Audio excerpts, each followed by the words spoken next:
Assalamualaikum warahmatullahi wabarakatuh.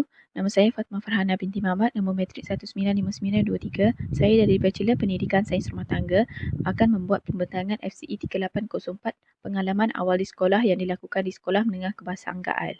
Sekolah Menengah Kebangsaan Gaal ditubuhkan pada tahun 1975 yang merupakan sebuah sekolah di Pasir Putih. Sekolah ini berada di kawasan Kampung Gaal bagi memudahkan pelajar dari kampung yang berdekatan untuk mendapatkan pelajaran. Pembinaan sekolah ini telah disarankan oleh pihak PIBG pada masa itu untuk membina sebuah sekolah menengah di kawasan Kampung Gaal. SMKG merupakan sebuah sekolah harian biasa yang menjalankan aktiviti akademik pada waktu pagi dan aktiviti co-curriculum pada waktu petang. Ianya merupakan sebuah sekolah rintis program IT pada tahun 2011, kemahiran berfikir aras tinggi, pembelajar abad ke-21 dan transformasi sekolah 2025 kohort 4 pada tahun 2018. Ianya mempunyai 6 buah blok bangunan iaitu A, B, C, D, E dan F dan sebuah bangunan asrama yang mempunyai 2 blok.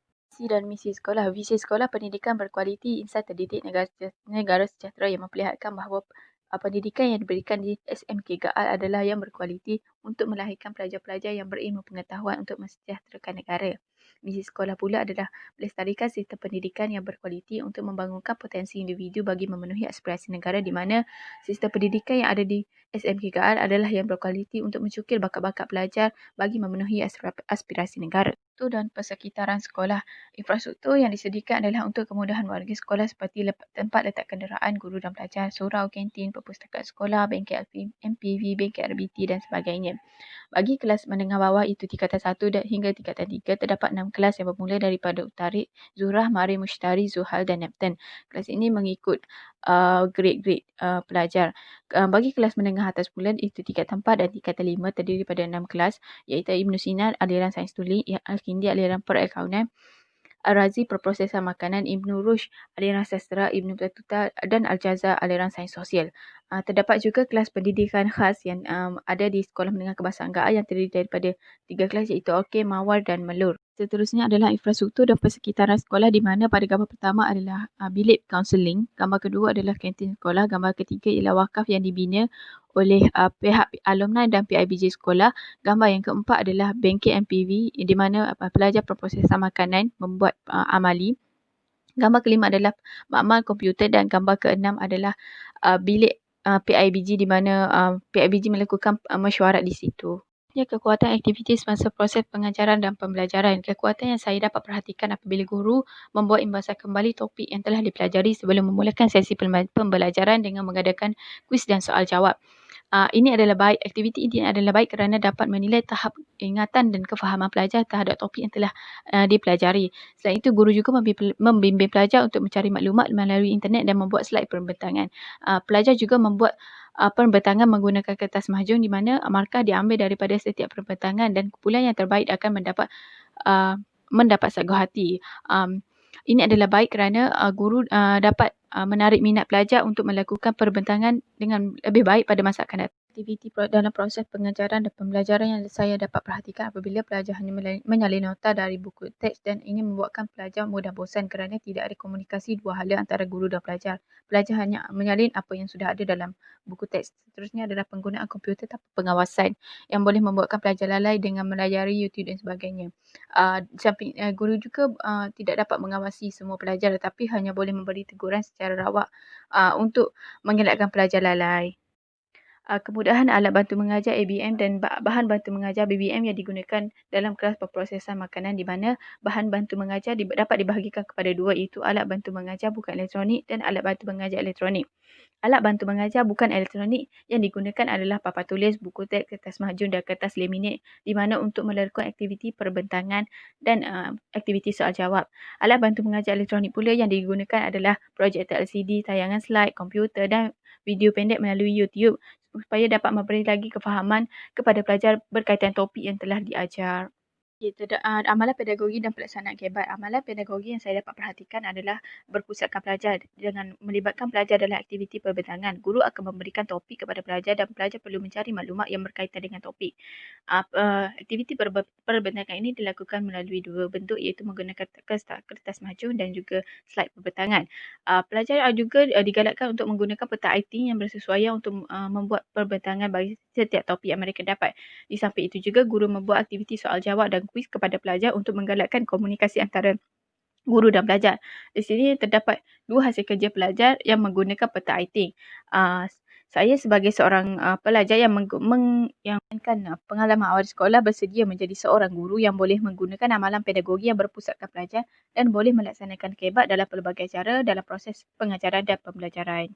Kekuatan dan kelemahan aktiviti kokurikulum, saya berpeluang menyertai kelab pemprosesan makanan. Kekuatan yang saya dapat perhatikan melalui kelab ini adalah pengurusan masa yang baik oleh guru dan pelajar, di mana pada masa yang telah ditetapkan, guru dan pelajar sudah berada di bengkel MPV dan untuk meneruskan aktiviti kokurikulum. Di samping itu juga aktiviti kokurikulum yang dijalankan mampu menarik perhatian pelajar, di mana kelab perprosesan makanan telah mengadakan aktiviti team building. Selain itu, kelemahan aktiviti juga dapat saya perhatikan, di mana penyediaan tempat yang terhad untuk menjalankan aktiviti team building ini. Di samping itu juga penglibatan pelajar yang kurang memberansangkan kerana telah tamat waktu persekolahan dan pelajar berpeluang untuk ponting dan tidak melibatkan diri dalam aktiviti kokurikulum. Proses pengendalian aktiviti dalam kelab MPV.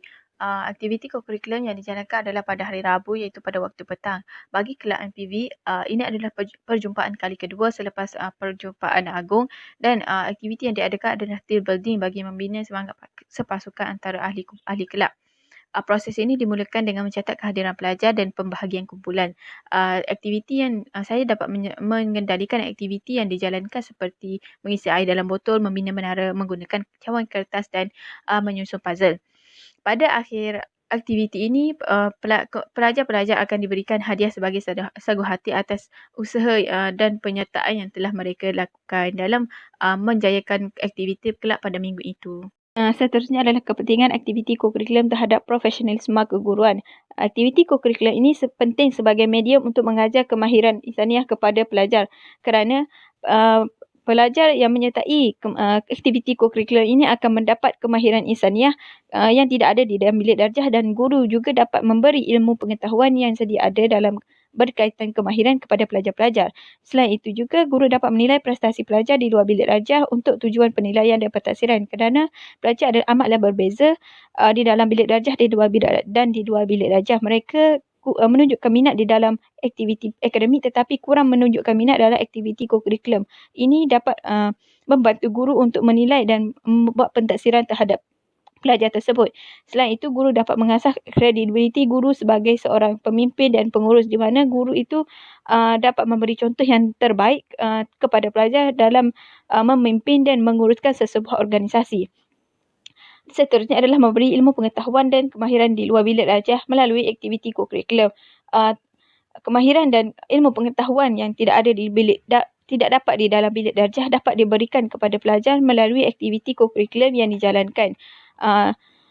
Aktiviti kokurikulum ini penting dalam kerjaya sebagai seorang guru kerana boleh mengasah bakat yang sedia ada dan memberi manfaat kepada pelajar-pelajar. Di samping itu juga, aktiviti kokurikulum ini penting untuk menjadikan guru sebagai contoh pemimpin dan pengurus yang baik kepada pelajar-pelajar. Ini adalah gambar aktiviti kokurikulum yang dijalankan sepanjang saya melakukan pengalaman awal di sekolah. Pada gambar pertama adalah gambar saya bersama guru-guru SMK GAR dalam menjayakan program aktiviti merentas desa peringkat sekolah. Gambar kedua adalah aktiviti kokurikulum dalam kelab MPV pada hari Rabu. Pada gambar tiga adalah pelajar menyusun puzzle yang sebahagian daripada aktiviti team building. Pada gambar keempat adalah aktiviti senam aerobik yang dijalankan oleh pelajar sebelum memulakan aktiviti merentas desa. Gambar kelima adalah pelajar memulakan larian untuk merentas desa, dan gambar terakhir adalah saya bersama beberapa orang pelajar dalam menjaga checkpoint semasa aktiviti program merentas desa yang dijalankan. Dan kelemahan budaya sekolah. Budaya sekolah adalah aktiviti yang menjadi kebiasaan kepada warga sekolah dan menjadi budaya sekolah. Kekuatan yang saya dapat perhatikan adalah pelajar dapat mengetahui maklumat terkini dan penyebaran maklumat secara meluas melalui perhimpunan pagi pada setiap hari Ahad. Solat hajat dan bacaan Yasin juga dapat mengeratkan silaturahim antara pelajar dan guru yang dilakukan pada setiap hari Khamis pada waktu pagi sebelum memulakan proses PDP. Kecemerlangan dan prestasi pelajar juga dapat ditingkatkan dengan adanya kelas tambahan khususnya kepada tingkatan 4 dan khususnya kepada pelajar tingkatan 3 dan tingkatan 5 yang akan menduduki peperiksaan besar. Seterusnya adalah kelemahan budaya sekolah. Perhimpunan pagi akan mengambil masa PDP pada waktu pertama jika tidak dibendung, jika guru bercakap lama, dan kelas tambahan yang dilakukan pada sesi petang akan menyebabkan pelajar mudah mengantuk dan penat kerana mereka telah belajar pada waktu pagi dan akan belajar kelas tambahan pada waktu petang. Ini akan menyebabkan pelajar mudah penat dan mengantuk. Dan kelemahan budaya kerja. Budaya kerja adalah perkara yang menjadi kebiasaan yang dilakukan oleh guru-guru dalam melakukan kerja. Kekuatan budaya kerja yang saya dapat perhatikan adalah kerja berpasukan akan memudahkan dalam menguruskan sesuatu program. Sebagai contohnya, guru bekerja dalam satu pasukan untuk menjayakan aktiviti merentas desa peringkat sekolah yang diadakan. Seterusnya, nilai murni dan pengurusan masa yang baik diterapkan dalam diri guru dapat memberi inspirasi kepada pelajar kerana pengurusan masa yang baik adalah disiplin yang baik dan dapat menjadi contoh kepada pelajar-pelajar. Berfikiran secara terbuka sesama guru juga dapat mengharmonikan suasana kerja di mana pengetua dapat menerima pandangan daripada guru-guru dan dapat menyelesaikan masalah dengan baik. Seterusnya adalah kelemahan budaya kerja. Kekurangan guru menjadikan beban kerja lebih banyak pada setiap guru dan dalam sesebuah organisasi yang lain. Guru perlu memegang beberapa jawatan dan ini akan memberikan beban kerja yang lebih kepada guru-guru. Pelaksanaan budaya sekolah. Apa yang saya dapat perhatikan, budaya sekolah yang ada di Sekolah Menengah Kemasan Gaal adalah perhimpunan rasmi pada setiap hari Ahad, budaya Al-Quran pada setiap pagi di mana guru bertugas akan memasang alunan Al-Quran semasa guru dan pelajar datang ke sekolah, budaya di kelas dengan membaca doa sebelum memulakan PDP dan mengucapkan terima kasih kepada guru apabila tamat PDP, solat zuhur berjemaah apabila tamat waktu persekolahan dan budaya kelas tambahan yang dilakukan pada waktu petang. Budaya sekolah ini perlu diteruskan kerana ianya memberi manfaat dari segi rohani dan intelektual kepada pelajar-pelajar dengan memperdengarkan ayat Al-Quran dan mengadakan kelas tambahan. Di samping itu juga, solat zuhur berjemaah dan bacaan Yasin pada setiap hari Khamis juga sebagai tuntutan agama dan memudahkan urusan apabila pulang ke rumah nanti. Dalam pelaksanaan budaya kerja yang saya dapat perhatikan adalah budaya kerja berpasukan dalam kalangan guru dalam menjayakan aktiviti yang dijalankan seperti Hari Merentas Desa peringkat sekolah, budaya nilai murni dan etika kerja cemerlang yang diterapkan oleh setiap guru seperti pengurusan masa yang baik, budaya berfikiran secara terbuka dalam kalangan guru apabila meminta pandangan, contohnya pengetua meminta pandangan daripada guru-guru dalam menyelesaikan sesuatu masalah, budaya kerja yang menggunakan pelbagai teknik dan kaedah dalam proses pengajaran dan pembelajaran untuk menarik minat pelajar dalam proses PDP, pengurusan masa yang cekap dalam kalangan guru.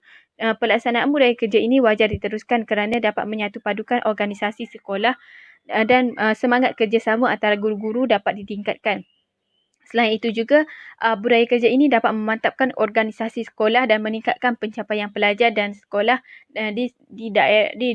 sama ada di daerah ataupun kebangsaan. Ini adalah kepentingan budaya sekolah. Budaya sekolah ini penting untuk membantu usaha menambah baik sekolah bagi setiap pelajar untuk mencapai tujuan dan misi yang jelas kerana budaya sekolah ini dapat melahirkan individu pelajar yang berkualiti.